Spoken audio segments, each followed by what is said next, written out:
যখনই বিপদে পড়ে যাবেন আপনি আল্লাহ তাআলার খাস একটি নাম ধরে সাহায্য চাইবেন, বিদ্যুতের গতিতে আপনি সাহায্য পেয়ে যাবেন, আপনার বিপদ মুহূর্তের মাঝে দূর হয়ে যাবে। ব্যবসা বাণিজ্য লস, সার কাছে শুধুমাত্র শত্রু আর শত্রু, বিপদে আপনাকে গ্রাস করে রেখেছে, কোনো কাজেই যেন সফলতা নাই, যেটাতে হাত দেন সেটাতেই লস, কোনো কিছুতে আপনার সাফল্য নাই, সন্তান কথা শোনে না, স্ত্রী কথা শোনে না, পরিবার পরিজন নষ্ট হয়ে গিয়েছে, কিভাবে আপনি বাঁচবেন? প্রবাসে আটকা পড়ে গেছেন, আসতেও পারেন না, কোনো কাজও পাচ্ছেন না, আপনি আমলটা করেন।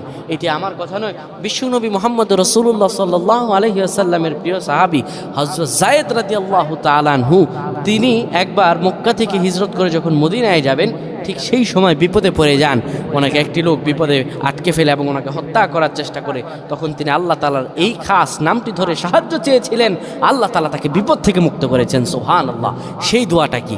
তিনি যখন বিপদে পড়ে যান তিনি বলেন, আগিসনি ইয়া রহমান,